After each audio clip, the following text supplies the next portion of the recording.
He tenido la suerte de trabajar con el equipo de patología pulmonar en la Clínica Santa María, y la verdad digo que he tenido la suerte porque he tenido la capacidad de aprender de ello, ¿ya? En los lugares donde yo me he formado, habitualmente la terapia de elección para la inducción es la radioquimioterapia. Sin embargo, he aprendido con ellos que también la quimioterapia de inducción es una buena alternativa en unos casos, ¿ok? No tengo ningún conflicto de interés que declarar. Tal como se comentó ayer y como se ha comentado en prácticamente todas las sesiones, el cáncer de pulmón es una enfermedad muy frecuente y muy importante debido a la alta letalidad de esta enfermedad. Y la verdad que el acceso a tratamientos curativos en Chile, en el sistema público, es escaso. Y es, yo creo, que una misión nuestra y probablemente de nuestra generación de transformar esta patología en una patología GES.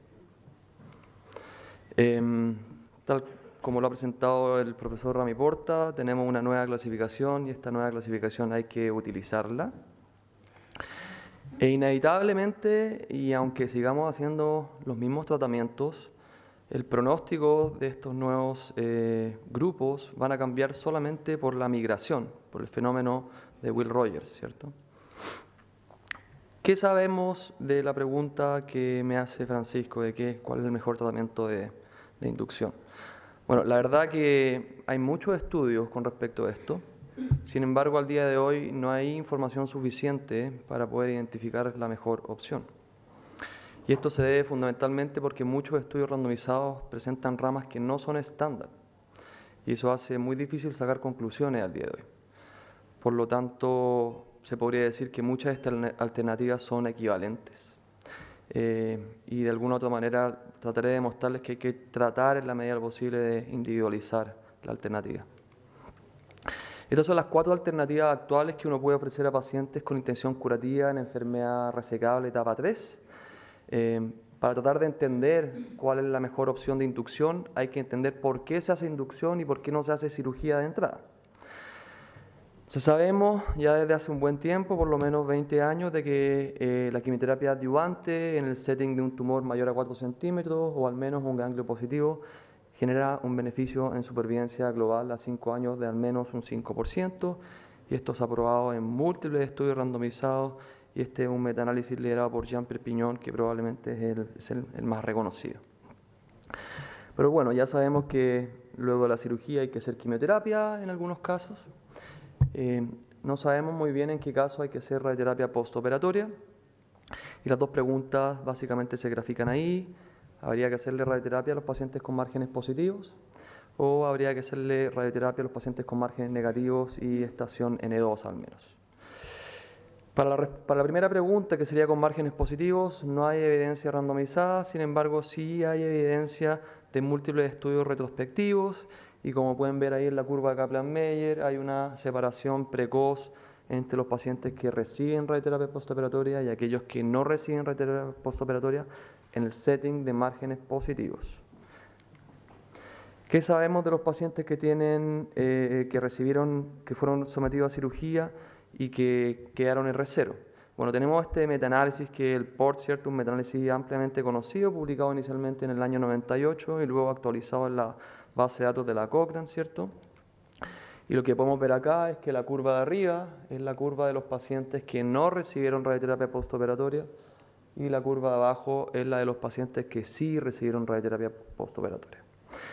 Podemos ver, eso sí, en el análisis de subgrupo, de que hay heterogeneidad en el efecto de la intervención, y eso significa que el efecto no es igual en todos los subgrupos.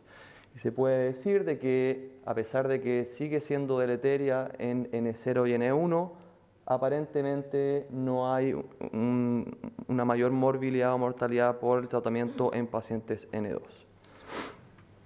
¿Y por qué se debe esto? ¿Por qué la radioterapia postoperatoria no genera un beneficio en este grupo de pacientes? Bueno, básicamente por esto y por lo que le he mostrado consistentemente en la charla anterior. En ese entonces, la verdad que no se tomaba en consideración mucho el efecto actínico sobre los órganos a riesgo, que son básicamente el corazón y el pulmón. Y aquí podemos ver de que si no ocupamos radioterapia sofisticada, la probabilidad de morir por radioterapia es alta debido a la alta dosis mediana en el corazón. Y es por esto. porque la gran mayoría de los pacientes en el metaanálisis del Lancet del 1998 fueron tratados así. Y así es como se trataron los pacientes inicialmente en Stanford en los años 50, donde básicamente los métodos de eficacia eran rústicos y simplemente se ocupaba un campo directo hacia el tórax. Así que pueden entender de que la dosis completa llegaba al corazón. Hubo desarrollo tecnológico, como muy bien presentó la doctora González, hay mejora de tapificación. Como bien presentó el profesor Rami Porta, esta tapificación también puede ser no quirúrgica y actualmente sabemos seleccionar mejor a los pacientes en cómo hacerlo. Y esto ha llevado a que podamos hacerlo mejor. Y mejor significa pasar de hacer esto, que es exponer un gran volumen de tejidos sanos a la radiación, a mejorar y llegar a esto, que es tratar exclusivamente el tumor y evitar el resto de los tejidos sanos. Y a toda la información de toxicidad cardíaca se toma en consideración en los planes de radiación y esto hace que nuestros planes sean mucho más consistentes. Bueno, entremos a la pregunta real, a la pregunta que nos hacemos al día de hoy en pacientes con etapa 3 resecable. ¿Qué le debemos ofrecer? ¿Quimioterapia de inducción o radioquimioterapia de inducción? Bueno, primero un pequeño análisis sobre qué es la quimioterapia de inducción. Bueno, no hay ninguna evidencia al día de hoy que haya mostrado que la quimioterapia de inducción sea mejor que la quimioterapia postoperatoria. No hay un beneficio en sobrevida libre de progresión, tampoco hay un beneficio en supervivencia global. Por lo tanto, hay que comparar la quimioterapia de inducción con la radioquimioterapia de inducción. Y para eso tenemos 3 estudios randomizados. Los 2 estudios que ven acá en el forest plot fueron cerrados precozmente por la baja tasa de reclutamiento. Ni el estudio de Girard ni el estudio de Thomas demostró un beneficio en supervivencia global ni en supervivencia libre de progresión. Y luego aparece este nuevo estudio que es el SAC 1600, que es un estudio de origen suizo, donde básicamente se reclutaron 232 pacientes, el objetivo primario es reclutar 500 pacientes, así que nuevamente este estudio también se cerró precozmente, y se randomizaron a 2 ramas.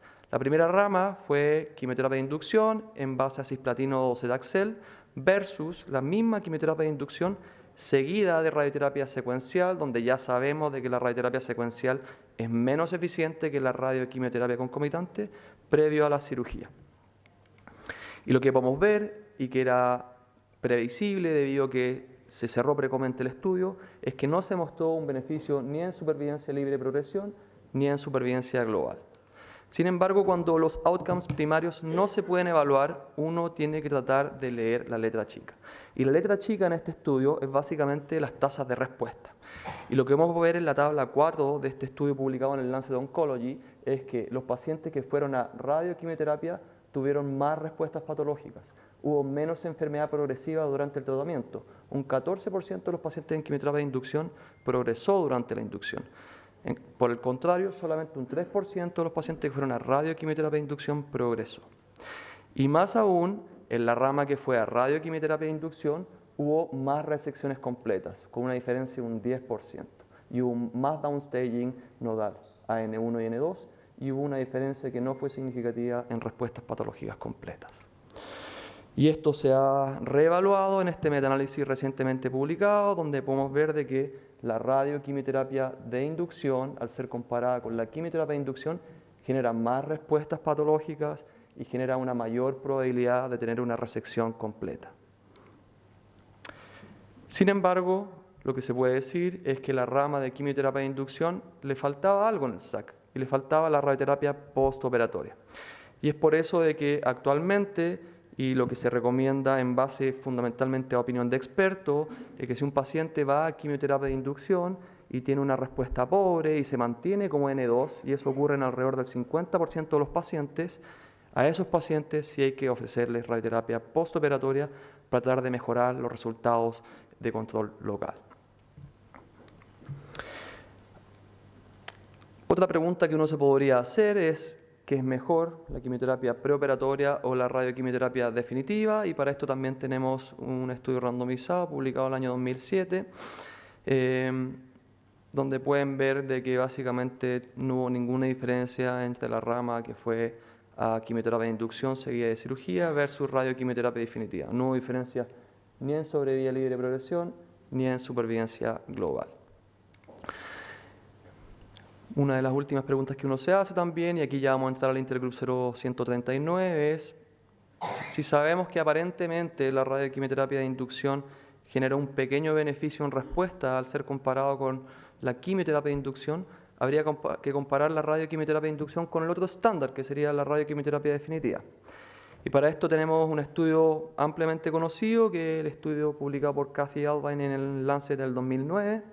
Este es el Intergroup 0139, ¿cierto? Donde básicamente este es el diagrama del estudio. 439 pacientes, todos estadios 3A, N2, con biopsia, fueron randomizados a el mismo esquema de inducción, que sería radioquimioterapia con 2 ciclos de cisplatino topósido, primera y cuarta semana, y concomitantemente 45 Gray. Si no había progresión de enfermedad, durante un escáner que se repetía acá en la mitad del curso de la radiación, se la randomizaba a seguir a cirugía versus seguir con el tratamiento de radiación, y luego de estos 2 tratamientos locales, ambos grupos seguían con 2 ciclos de mantención con cisplatino de topósido. Bueno, y lo que podemos ver es que no hubo diferencia en supervivencia global, sí hubo diferencia en supervivencia libre de progresión, y podemos ver de que ese beneficio es clínicamente significativo. Sin embargo, y es por esto que probablemente este tipo de tratamiento no se transformó en un estándar en ese entonces, es que en los pocos pacientes que fueron en neumonectomía, la mortalidad operatoria fue altísima, fue de un 26%. Y cuando uno hace un análisis exploratorio, incluyendo solamente a los pacientes que fueron a lobectomía, podemos ver que estos pacientes sí se beneficiaban de hacer la inducción con radioquimio seguido de la cirugía. Tenemos un estudio un poquito más moderno que trata de resolver la misma pregunta que el estudio del SPATU, ¿cierto? No me voy a detener mucho en esto porque probablemente Eric también lo vaya a comentar. Y básicamente se reclutaron alrededor de 160 pacientes, y todos los pacientes iban a inducción con cisplatino paclitaxel, y luego los pacientes entraban a una rama única también de radioterapia acelerada bifraccionada, que es un esquema que no se utiliza mucho en Sudamérica para inducción, y luego de eso, si no había progresión, se la randomizaba o a seguir a un bus de radiación versus el seguir a la cirugía. Y al igual que muchos de los estudios anteriores, este estudio fue cerrado precozmente. El objetivo de este estudio era reclutar al menos 300 pacientes, y pueden ver de que solamente hay 80 pacientes por rama, por lo tanto es difícil interpretar el beneficio de estos tratamientos cuando no tenemos un poder estadístico suficiente. Interesante de esto es que no hubo diferencias en toxicidad en ninguna de las ramas, ni la rama quirúrgica ni la rama que fue radioterapia exclusiva. Y para ir finalizando, solamente recordarles de que ya hay evidencia actualizada de la radioquimioterapia definitiva en un setting moderno, con técnicas relativamente avanzadas de radiación, y donde si utilizamos la rama estándar, que es la rama de 60 Gray con quimioterapia concomitante, la probabilidad de estar vivo con radioquimioterapia exclusiva es de un 32% a 5 años, o sea, 1 de cada 3 pacientes, lo cual es un número bastante alto en comparación con los datos que teníamos anteriormente. Y además podemos mejorar aún más estos resultados, derivando a los pacientes a centros que tengan a un amplio volumen de pacientes tratados por año, idealmente más de 4, y que tengan en consideración los parámetros dosimétricos que hemos comentado, que tienen que ver con el volumen tumoral y la dosis cardíaca. Así que para ir concluyendo, si nos basamos exclusivamente en estos estudios randomizados, los resultados entre los 2 esquemas de inducción son similares en términos de supervivencia global. Sin embargo, hay que considerar de que prácticamente todos estos estudios fueron cerrados precozmente. La radioquimioterapia de inducción aumenta la probabilidad de tener una resección completa según estos estudios, y aumenta la respuesta patológica.